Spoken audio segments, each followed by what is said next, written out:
actually Nicole Florendo, and I'm here to discuss to you what is random variables and also its two types, the discrete and continuous variable. Random variable is a variable whose value is unknown or a function that assigns value to each of an experiment's outcome.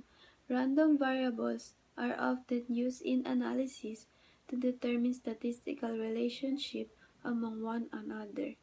There are two types of random variable, discrete variable and continuous variable. The discrete variable is a variable whose value is obtained by counting. It is a type of statistical variable that can assume only fixed number of distinct values and lacks of an inherent order. It is also known as a categorical variable because it has separate, invisible categories. Here are some examples of discrete variable. Number of planets around the sun, and another is a number of students in a class. Another type of random variable is continuous variable. The continuous variable is one that is defined over an interval of values, meaning that it can suppose any values in between the minimum and maximum value. It can be understood as the function for the interval, and for each function, the range for the variable may vary. The examples are number of stars in the space and the height or weight of students in a particular class. The difference between discrete and continuous variable. Discrete variable are the variable wherein the values can be obtained by counting. On the other hand, continuous variables are the random variables that measure something. A discrete variable can be graphically represented by isolated points, unlike a continuous variable which can be indicated on the graph with the help of connected points.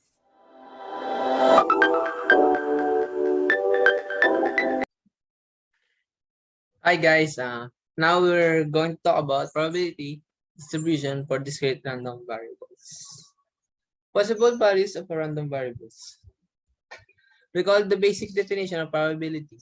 It's the ratio between the number of favorable outcomes and the total number of possible outcomes. Since random variables are related to the outcomes of chance, it is important to determine what these outcomes are listening to the possible values of random variables. Sample number one is from the example in the previous section, there are 4 different outcomes in picking 2 shirts out of the 4. Defining the random variables, X as the random variable representing the number of yellow shirts picked. We came up with the following table. So this is the table, guys, as you can see in the screen.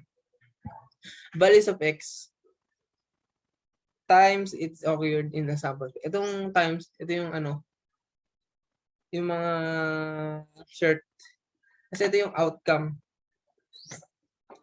So, ang outcome nito is pag daw nakakuha ka ng 2 yellow shirt, ang outcome nun is pwedeng 2 or 1. Pwede siyang maulit ganun. Tapos ang dito naman sa yellow, blue, and blue and yellow is ang outcome niya is isa. Pwede mo makuha yung yellow and blue doon isa lang. Then dito naman sa 0 is pwede mo siyang kunyari sa drawer. Pagka pipili ka doon is yung yellow and blue shirt is ang possible outcomes nun is 0 kasi minsan pwede mo makuha yung ibang kulay na shirt. Katulad din dito nun sa sa example dito sa 2 values of X. Pwede pagka sa drawer kumuha ng isang yellow shirt. Ang possible outcome nun is pwede mong makuha yung 2 yellow shirt or isang yellow or blue. Then let's move on to the example number 2. Enrolling a regular die, there are 6 possible outcomes, each corresponding to one side of the sides. If we let y be the random variable corresponding to the number of dots that come up on top from a single row, we have the following. So ito yung table. Pag nag-roll ka ng isang dice, marami siyang pwedeng maging outcomes. So, if you roll the dice once, ang pwede niyang makalabasan na outcome is yung 1, itong 1. Tapos pag nag-roll ka ulit, pwedeng 2 na dots. Pag nag-roll ka ulit, 3 and na dots, so and so on and so forth. Kada roll, pwedeng iba-iba yung pwedeng maging outcomes dito sa 6 na to. Or pwede rin naman maulit, ganun. So, ganun lang siya pagka yung mga outcomes in lang. Yung mga possible outcomes dito sa rolling a dice. Pagka nag-roll ka ng dice, pwedeng 1, 2, 3, 4, 5, 6 yung labas. Pero, isang beses lang siya lalabas dito sa frequency. Kasi yun yung mga possible. And dito natin sa example 3, a coin is tossed 3 times. Let H represent the heads and T represent the tails. And let Z be the random variables representing number of heads to create frequency table we need to identify the possible outcomes. Sometimes using tree diagram is helpful. So, dito naman sa tayo? Isang coin. First, isang coin tayo. Na pag nag-toss ka ng coin, isa lang, ang possible outcome nyo lang niya is heads or tail. Pag naman dalawa, ang pwede niya maging possible outcome pag dalawang coins na yung binato mo, tinos mo, is pwede siya maging heads or tail, heads or heads, tails or head or tails. Ayun yung possible outcomes niya sa pag dalawa na yung coins na ginagamit mo. Pag tatlong coins naman na yung itotoss mo, ito na yung possible outcomes niya. Sobrang dami. Pwede siyang maging heads. Tatlo siyang heads na magkakapareha sila. Or dalawang heads, tas isang tails. O kaya pwede namang heads. Yung nasa gitna naman yung tails. Or head tas dalawang tails. Sobrang daming outcome nito kasi tatlo na yung coin na ibabato natin. And the fifth is tails, heads. Or tail, heads, tail. Tails, or heads. Or tatlong tails na magkaparehas sila. Parang dito lang sa sample number 1 dito. Na outcome niya.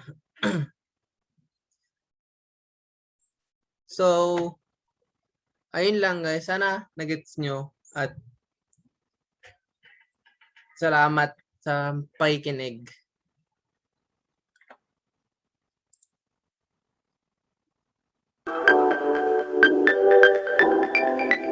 Everyone, my name is Shayne and Delos Reyes, and my topic for today is all about mean and variance of a discrete random variable.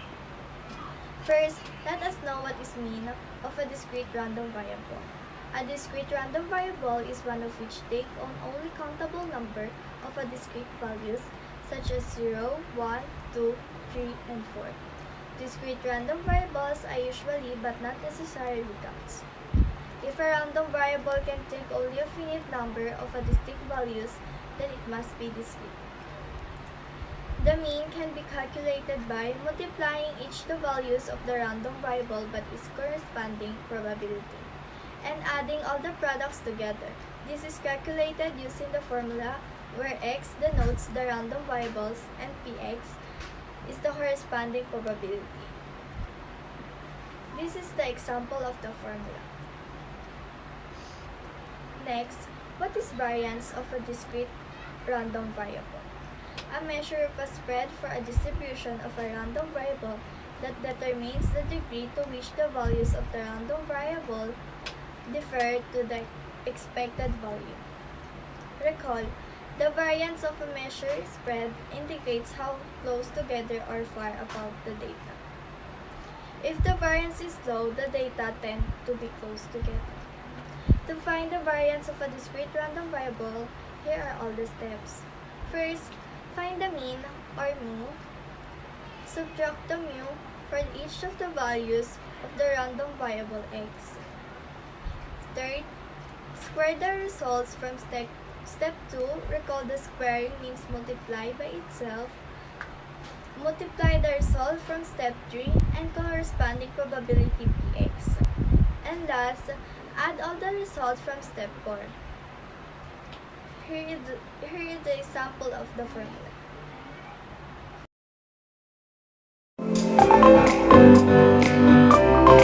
Hi, I'm Nicole Melendez from E11F, and today I will discuss to you the normal curve and its property. So before we proceed to the normal curve's property, let's start first to the definition of normal distribution. So the normal distribution is a model used to describe many different variables. And now we will start to discuss what is its property. So the first property is a normal distribution as a single mode or is unimodal, as shown by its one peak or hump. The second property is a normal distribution has a center value, which is the mean. The third is a normal distribution is symmetrical at the mean. Example of this is the left side is an exact mirror image of the right side. Fourth, a normal curve extends infinitely to the left and right sides away from the center. Fifth, the height of the normal curve or the perpendicular distance from the x-axis is maximum at the center and decreases as you move farther away. This height never becomes zero, thus the normal curve never touches or crosses the x-axis asymptotic. Sixth, for a normal distribution, the mean, median, and mode are equal. And lastly, since the normal distribution is continuous, the probability is expressed as the area under the normal curve based on the boundaries specified. Thus, the total of the area under the curve is always equal to 1 or 100%. And that's it for my discussion. I hope you learned something. Good day everyone, I'm Angela Liaguno, and for today I will be discussing areas under the normal curve, z-table. Before I start, do you know what z-table is? The z-table is short for standard normal z-table.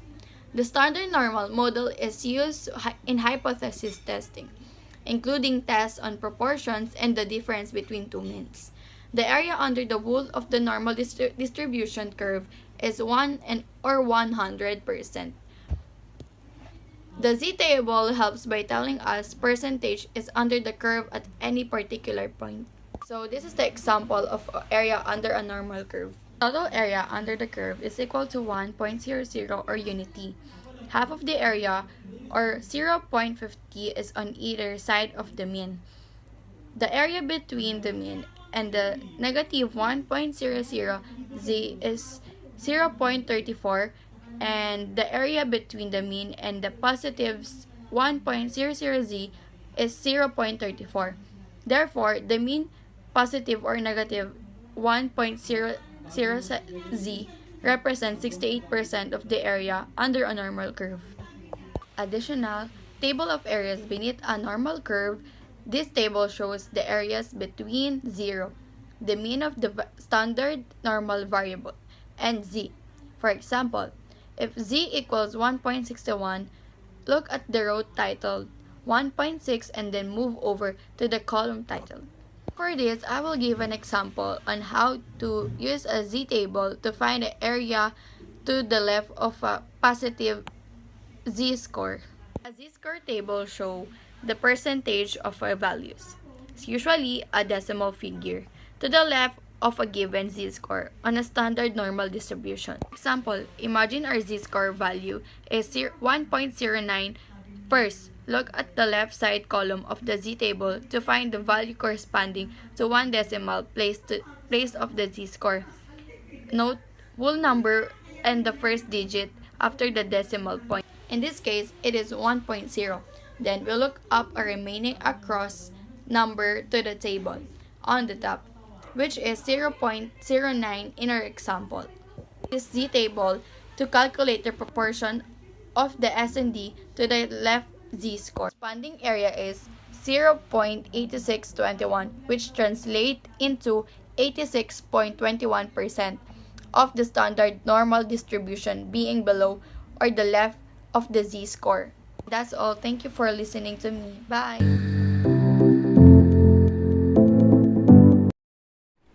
So, hi guys, I'm Xander Mabaylan from E11F, and in this video, I'm gonna discuss or give some short video tutorial about application of normal distribution. So, saan nga ba natin ginagamit to? So, we use it sa mga probability problem, no? So, here's the formula. Z equals x minus mu over the sigma. So, ano ba yung x natin? So, yung x natin dyan is the value of observation or measurement minus the mu or the population mean, and what is the sigma? So, that is the population standard deviation. So, here's an example. The average SSS salary loan for QBE company employees is 24,000 pesos. If the debt is normally distributed with a standard deviation of 2,000 pesos, find the probability that the employee owes less than 19,000 pesos. So, ang una natin gagawin is to find the given para masagutan natin, no?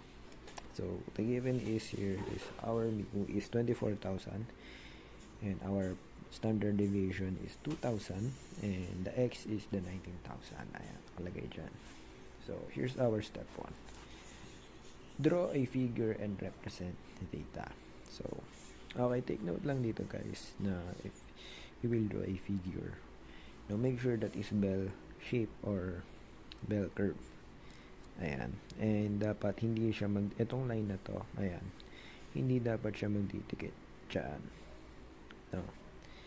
So, sa gitna natin is the highest mean or the mu, and the population mean, which is the 24,000, and sabi dito sa problem is less than 19,000. So, if yung 24,000 yun yung highest mean natin, so saan natin lalagay yung 19,000?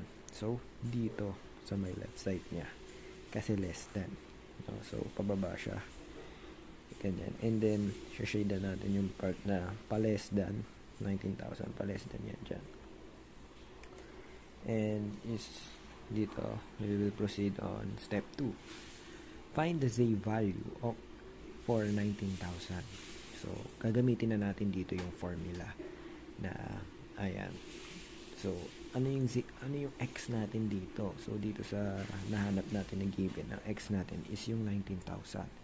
So, 19,000 minus the mu, which is mu is 24,000. 19,000 minus 24,000 over or divided by 2,000 is equals to negative 2.5. So, ayan ang nilulumbas sa calculator. So, and then, magpo-proceed na tayo sa step 3, which is yung find the appreciate area. So, yung z-score is negative 2.5. Yun yung ano natin. So, using the table, the z-table, ayan, represent ko dyan. Papakita ko dyan. Ang makikita natin sa z-table na value na yung negative 2.5 is 0.0062. So, ayun na ba yung answer? 0.062 na ba yung answer? Yes, that is the final answer. Or, pwede natin siyang gawin percentage. Okay, kung pwede natin siyang i-convert sa percentage, which is, pag kinonvert natin siya, ang kakalabasan ay 0.62%. So, paano nga ba mag-convert sa percentage? So, from dito, decimal to percentage. So, mag-move ka lang ng 2. Ganyan. 2 steps. 1, 2. Tapos, period dyan. Tapos, ayun na yun. 0.62%. So, therefore, the probability that the employee owes less than 19,000 is 0.62%. So, that's it. I hope you learned from this video. And thank you for watching.